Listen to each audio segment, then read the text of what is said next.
가족이란 말을 들으면 누구나 마음이 포근해지고 따뜻해집니다. 젊은 남녀가 서로 사랑하다가 결혼까지 하게 되는 것도 가족을 이루고 싶은 마음 때문이 아닐까 생각합니다. 가족이란 말을 국어사전에서 찾아보면 부부를 중심으로 하여 그로부터 생겨난 아들, 딸, 손자, 손녀 등 가까운 혈육들로 이루어지는 집단이라고 풀이하고 있습니다. 그런데 저는 자라면서 가족이라고 하는 말보다는 식구라는 말을 더 많이 듣고 자랐습니다. 너희 집 식구가 몇 명이냐? 이렇게 물어봤지 너희 집 가족이 몇 명이냐? 이렇게 물어보지는 않았습니다. 식구란 한 집에서 함께 살면서 끼니를 같이 하는 사람을 가리킵니다. 물론 여기서 확대가 돼서 한 조직에 속하여 함께 일하는 사람을 한 식구라고 말하기도 합니다. 우리의 선조들은 밥을 먹는 것을 굉장히 중요하게 생각을 했습니다. 제 어린 시절의 기억을 떠올려 보면 어른들을 만나면 진지자수였습니까? 이렇게 묻는 게 인사였습니다. 가을에 추수하는 쌀이 바닥에 나서 먹을 게 없어진 춘궁기, 보리 추수 때까지의 기근을 견디는 게 얼마나 어려웠으면 보릿고개라는 말이 생겨났겠습니까? 그런 시절이었으니까 어떻게 끼니는 제대로 챙겨주셨습니까? 라고 묻는 게 인사말이 되지 않았을까 생각해 봅니다. 지금도 우리는 어떤 사람과 함께 식사하는 걸 그 사람과의 친밀함을 나타낸다고 생각을 합니다. 우리 언제 밥 한 끼 먹지? 이렇게 말은 아무에게나 하지는 않죠. 물론 그 말이 진짜 밥을 같이 먹자는 말이 아니라 의례적으로 하는 빈말이라고 할지라도 친밀하지 않은 사람에게는 그런 말, 밥 한 번 먹자는 말 절대로 하지 않습니다. 마주 앉아서 밥을 함께 먹는다는 것은 단순히 한 끼를 때운다라고 하는 의미 그 이상이라고 생각을 합니다. 왜 그런지 아십니까? 누군가와 마주 앉아서 밥을 함께 먹는다고 하는 것은 단순히 그 사람과 밥을 같이 먹는다는 게 아니라 서로의 생각을 공유하고 정을 나누는 자리이기 때문입니다. 십자가 고난의 현장으로 돌아가시기 전 예수님은 지난 3년 동안 동고동락해온 제자들과 마지막으로 밥을 함께 먹는 자리를 마련하셨습니다. 십자가에 달려 돌아가시게 되면 더 이상 이 땅에서 그들과 마주 앉아 함께 식사할 기회가 사라지고 말게 될 테니까 얼마나 안타깝고 또 착잡하셨겠습니까? 오늘 이 시간에는 바로 그 현장으로 가보도록 하겠습니다. 어느덧 6월절 명절이 돌아왔습니다. 6월절은 우리나라의 광복절과 같이 이스라엘 민족이 애굽의 노예 생활로부터 해방된 것을 기념하는 절기였습니다. 6월절은 이스라엘 민족에게는 최대 명절로 일주일 동안 지켰습니다. 하지만 이스라엘 백성들에게는 반가운 명절이었지만 예수님에게는 전혀 그렇지가 않았습니다. 왜냐하면 6월절 명절에 예수님은 십자가에서 고난을 당하셔야만 했기 때문입니다.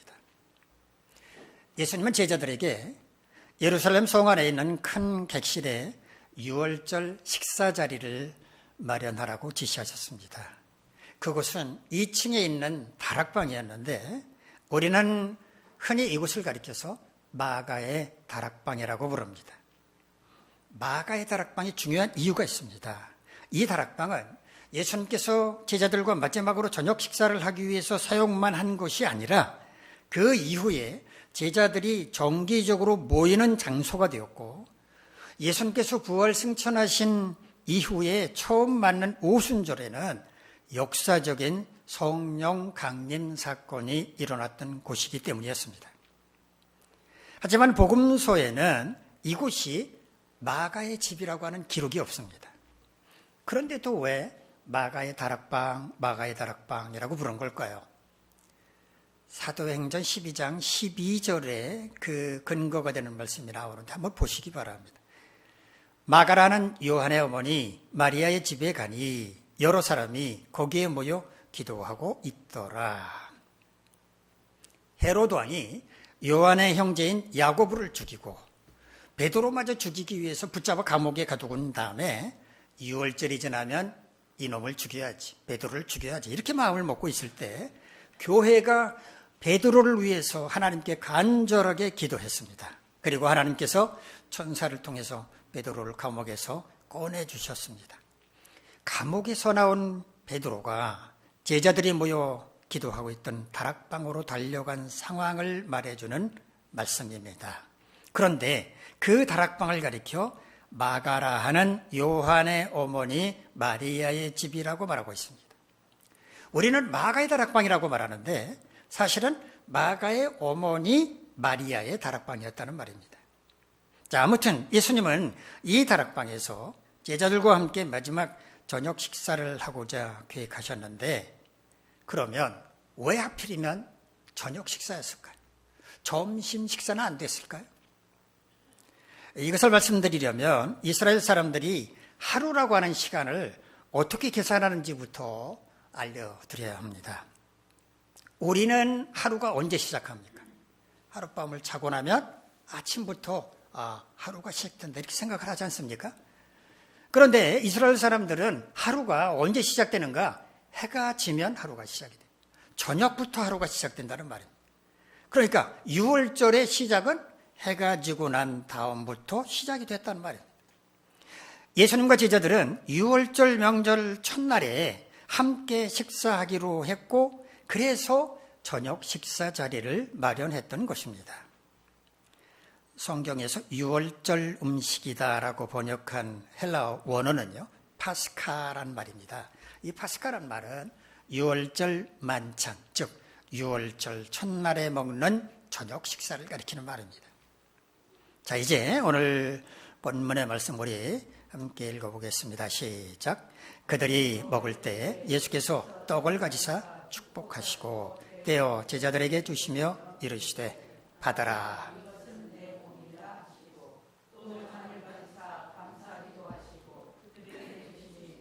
다 이를 마시매 이르시되 이것은 많은 사람을 위하여 흘리는 나의 피, 곧 언약의 피니라. 진실로 너에게 이르노니 내가 포도나무에서 난 것을 하나님 나라에서 새 것으로 마시는 날까지 다시 마시지 아니하리라 하시니라. 성경에서 떡이란 말을 발견하면 혹시 이스라엘 사람들도 우리처럼 떡을 좋아하는 모양이구나, 우리와 뭐가 통하는 데가 있구나, 이렇게 생각하시지는 않으시죠? 성경에서 떡이라고 번역한 히브리어든 헬라어든 그 의미는 사실은 떡이 아닙니다. 그 사람들이 떡을 어떻게 알겠습니까? 우리 조상들이 그냥 떡이라고 번역을 해서 그런 빵을 가리킵니다. 헬렘, 빵을 가리킵니다. 우리도 떡을 참 좋아하죠. 떡을 좋아하지만 떡이 주식은 아니잖아요. 그렇죠? 그걸 주식으로 밥을 먹는 게 아니라 떡을 주식으로 먹지는 않지 않습니까? 그런데 이스라엘 사람들은 빵이 주식입니다. 그러니까 6월절 만찬 자리에 빵이 등장한 겁니다. 그런데 예수님은 제자들에게 빵을 떼어주셨다고 말합니다. 우리 머릿속에는 빵 하면은 그저 동글동글 이렇게 낱개로 되어 있는 빵을 생각하겠지만 그런 빵이 아니라 뭔가 큰 빵에서 일부를 떼어서 제자들에게 나누어 주셨다는 말입니다. 제가 여행 프로그램을 좋아하는데 중동 지방을 여행하는 프로그램을 보면 중동 사람들은 빵을 어떻게 굽는가 하면, 물론 발달된 예루살렘이나 이런 데서는 빵을 굽는 별도 시설이 있겠지만 베두니든 이런 사람들 보면 땅 깊숙이한 화덕에 그 벽에다가 밀가루를 이렇게 해가지고 툭툭 발라서 빵을 만드는 거 보셨을 겁니다, 여러분. 널찍하고 얇은 널찍한 쟁반 같은 빵. 어쩌면 예수님께서 제자들과 나눈 빵도 그런 빵이었는지도 모릅니다. 어쨌든 예수님은 제자들에게 빵을 주시면서 이렇게 말씀을 하십니다. 받으라. 이것은 내 몸이니라. 어떻게 빵을 나누어 주시면서 이게 내 몸이라고 말씀을 하실까요? 빵이 예수님의 몸이라면 그럼 제자들은 예수님의 살을 먹는 식인종이라도 된다는 말일까요? 이것은 상징적으로 말씀하신 것입니다. 이 빵은 장차 내가 십자가에 달려 찢기게 될 내 몸이다. 이렇게 생각을 하고 이 빵을 먹어라라는 의미였습니다. 즉 예수님의 십자가 고난을 묵상하며 먹으라는 말씀입니다. 빵을 먹게 되면 그 빵이 그들의 몸 안으로 들어가서 소화가 돼서 그들 몸의 영양분으로 흡수가 될 것입니다. 그와 같이 예수님의 몸과 그들의 몸이 한데 섞이게 하라. 즉 예수님의 분신이 되어라 라는 말씀이었습니다. 그리고 나서 포도주를 나누어 주시면서 이것은 많은 사람을 위하여 흘리는 나의 피, 곧 언약의 피라고 말씀하셨습니다. 포도주의 빛깔이 핏빛처럼 보이기는 하지요. 그런데 어떻게 포도주가 예수님의 피일 수 있겠습니까? 이것 역시도 상징적으로 말씀하신 것입니다. 예수님께서 십자가에 못 박혀 돌아가시는 목적은 죄 가운데 있는 많은 사람을 구원하여 거룩한 하나님의 자녀로 삼기 위한 언약 때문인데 그런 고귀한 뜻을 이루고자 흘리실 예수님의 피를 생각하면서 포도주를 마시라는 말씀이었습니다. 많은 사람을 구원하시기 위해 흘리는 피, 그 주님의 피를 수혈받아서 그들도 담대하게 나아가서 복음을 전하는 사명을 감당하라는 의미였습니다. 그런데 예수님은 이런 말씀을 하셨습니다. 내가 포도나무에서 난 것을 하나님 나라에서 새 것으로 마시는 날까지 다시 마시지 아니하리라. 이 말씀에는 두 가지의 의미가 있었습니다. 하나는 이 땅에서 더 이상 내가 포도주를 마실 일은 없을 것이다 라는 의미였습니다. 그러니까 나는 이제 이 세상을 떠날 것이다 라는 의미로 이렇게 말씀을 하신 겁니다. 또 하나는 그렇다고 해서 주님과 나를 만찬, 포도주를 함께 나누는 그 자리는 이제 앞으로 기대할 수 없다는 말이 아니라 장차 천국에서 포도주를 마시게 될 것을 말씀하신 것입니다. 요한계시록 19장을 보면 악한 세력들을 다 물리치고 악한 세력들이 마귀의 세력들이 다 제압되고 난 다음에 천상에서 어린 양의 혼인잔치가 벌어지는 장면이 소개가 됩니다. 바로 그때 기쁨으로 다시 포도주를 마시게 될 것이다 라고 말씀을 하신 겁니다.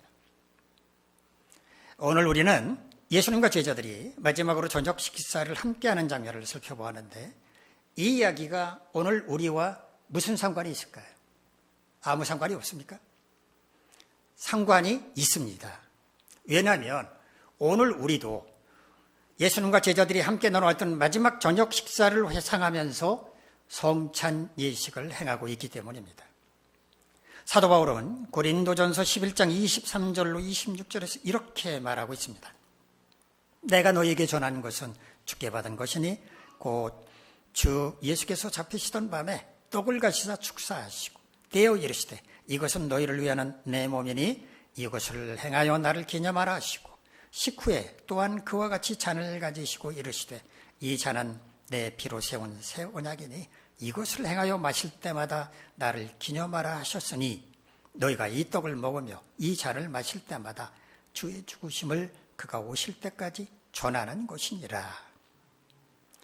바울은 이것을 주님으로부터 받았다라고 말하고 있습니다. 그런데 아시는 것처럼 바울은 예수님의 제자가 아니었습니다.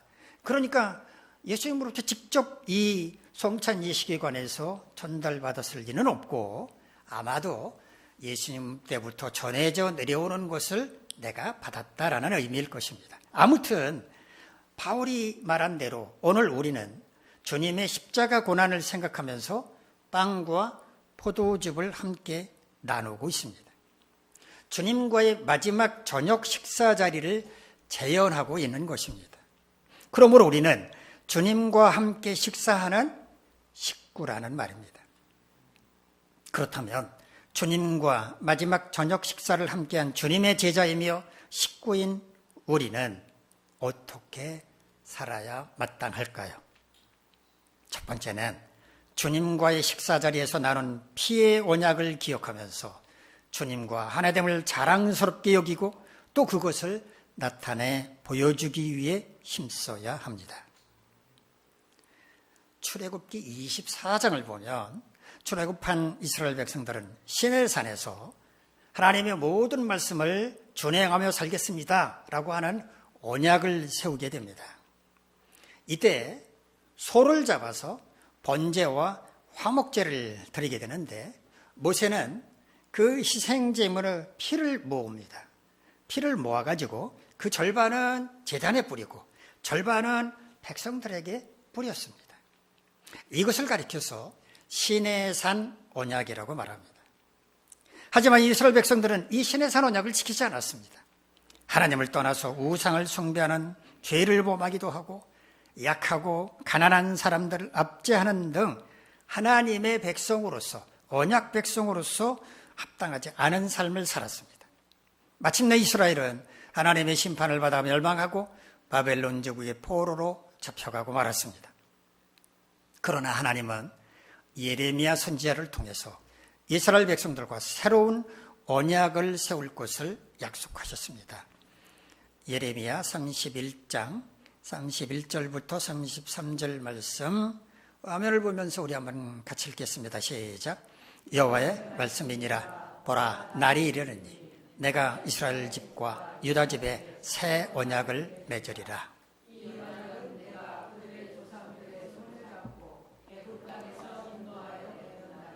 맺은 것과 같지 아니할 것은 내가 그들의 남편이 되었어도 그들이 내 언약을 깨뜨렸음이라. 여호와의 말씀이니라. 그러나 그날 후에 내가 이스라엘 집과 맺을 언약은 이러하니 곧 내가 나의 법을 그들의 속에 두며 그들의 마음에 기록하여 나는 그들의 하나님이 되고 그들은 내 백성이 될 것이라. 여호와의 말씀이니라. 아멘. 시내산에서 맺었던 언약과 달리 새 언약은 그들의 마음에 새길 것이라고 말씀하셨습니다. 오늘 본문에서 예수님이 제자들에게 포도주를 주시면서 이것은 많은 사람을 위하여 흘리는 나의 피, 곧 언약의 피라고 말씀하신 것은 예레미야 선지자가 말한 새 언약을 의미하는 것입니다. 예수님께서 십자가에서 흘리신 그 피 가운데 절반은 하나님의 제단에 뿌려지고 나머지 절반은 믿는 자들에게 뿌려져서 하나님과 믿는 자 사이에 화목을 이루고 그로 말미암아 새 언약이 세워질 것을 말씀하신 것입니다. 우리가 자신의 결심이나 맹세가 변하지 않을 것을 굳게 다짐을 할 때 우리 몸에 상처를 냅니다. 뭐 손가락에 상처를 낸다든지 해서 그 피로 글씨를 쓰죠. 그것을 가리켜서 혈서라고 합니다. 왜 이렇게 합니까? 그냥 나는 목숨 바쳐서 베드로처럼 지키겠습니다. 그러면 되지. 굳이 피를 내가지고 혈서를 쓰는 이유가 뭡니까? 피는 생명이기 때문입니다. 내 목숨을 걸고 이 약속을 지키겠습니다라고 하는 결기를 보여주려는 것입니다. 마지막 정적 식사 자리에서 예수님이 포도주를 나눠주시면서 이것은 많은 사람을 위하여 흘리는 나의 피, 곧 언약의 피라고 말씀하시는 것은 무슨 의미입니까? 제자들과, 즉 우리와 주님 사이는 피로 맺어진 관계이며 피로 하나가 되었다라고 하는 것을 강조하신 것입니다. 그러므로 우리는 주님과 하나됨을 자랑스럽게 여기고 거기서 한 걸음 더 나아가서 주님과의 하나됨을 나타내 보여줄 수 있도록 힘써야 하는 것입니다. 어떻게 주님과 하나됨을 나타내 보여줄 수 있을까요? 주님의 인격과 주님의 삶을 닮아가려고 노력함으로써 사람들이 우리를 보고 당신은 정말 주님을 닮았습니다 라고 칭찬할 수 있을 만큼 변화되어야 합니다. 그것이 우리의 목표가 되어야 한다는 말입니다. 부디 여러분 모두 주님과의 피의 언약을 기억하면서 주님과 나는 하나라고 하는 것을 마음에 새기시고 주님과의 하나됨이 여러분의 자랑이 되게 하시며 주님과의 하나됨을 나타내 보여주기 위해서 주님의 인격, 주님의 삶을 닮아가려고 부단히 노력함으로써 주님의 분신과 같다라고 하는 칭찬을 받게 되시기를 간절히 바랍니다. 두 번째, 주님이 자신을 버리고 걸어가셨던 십자가의 길, 헌신의 길, 사명의 길을 우리도 뒤따라 걸어가야 합니다. 고린도전서 1장 18절에서 사도 바울은 이렇게 말했습니다. 십자가의 도가 멸망하는 자들에게는 미련한 것이요 구원을 받는 우리에게는 하나님의 능력이라. 하나님의 나라를 전파하고 천국의 영생을 역설하시던 예수님, 그 예수님께서 십자가에 달리시자 유대인들은 뭐라고 말했습니까? 성전을 헐면 사흘에 다시 짓겠다고 큰소리 치더니 참 꼴 좋다. 하나님의 아들이라며 십자가에서 내려오지 그래. 병든 자도 고쳐주고 죽은 자도 살려주더니만 자기 자신은 구원할 수 없었던 모양이지. 지금 당장 십자가에서 내려와 봐. 그러면 우리가 믿을게. 그들은 하나님의 놀라운 능력을 보여줬던 예수님, 회개하고 세례를 받으면 천국에서 영생을 누릴 것이라고 선포하시던 메시아가 무력한 모습으로 채찍에 맞으며 처참하게 십자가에서 죽어가는 것을 이해할 수가 없었습니다. 그것은 완전한 패배자의 모습이었기 때문입니다. 그러나 하나님의 능력은 바로 거기서 나타났습니다. 사망 권세를 이기시고 부활하심으로써 죄인을 구원하는 역사, 생명의 역사를 이루셨기 때문입니다. 그러므로 주님이 걸어가신 십자가의 길은 자신을 버림으로써 구원을 이루신 헌신의 길이며 사명의 길이었습니다. 우리도 이 길을 뒤따라 걸어가야만 합니다. 내가 이런 사람이니까 나를 대접하라고 이렇게 주장할 게 아니라 주님처럼 자신을 내려놓고 주님의 몸인 교회를 세워갈 수 있어야 합니다. 믿지 않은 세상 사람들처럼 상대방을 밟고 올라서려고 할 것이 아니라 차라리 나를 밟고 올라가시오 라고 자기 어깨를 내어줄 수 있는 사람이 되어야 합니다. 자기 자신을 위해 재물을 사용하는 것보다 주님을 위해 사용하는 게 난 훨씬 기쁘고 행복하다라고 고백할 수 있어야 합니다. 어느 노 가수가 부른 노래 가사처럼 세상이 왜 이리 힘든 거냐면서 소크라테스 형에게 물어볼 게 아니라 하나님께서 나를 이 세상에 보내신 목적은 무엇일까 곰곰이 헤아려 보고 그 뜻에 맞게 살려고 힘써야 합니다. 그게 바로 사명의 길을 걸어가는 것입니다. 여러분 모두 자신을 버리고 십자가의 길, 헌신의 길, 사명의 길을 걸어가셨던 주님의 뒤를 따라갈 수 있는 충만한 믿음을 소유하시기를 간절히 바랍니다.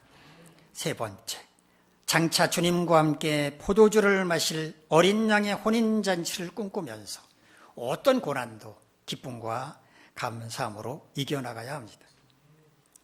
우리의 소망은 분명 저 천국에 있습니다. 그러나 천국만 소망한다고 해서 저절로 천국에 올라갈 수 있습니까? 어느 날 호련히 저 구름 위로 들려 올라갑니까? 우리는 두 발을 땅에 딛고 살아가야만 합니다.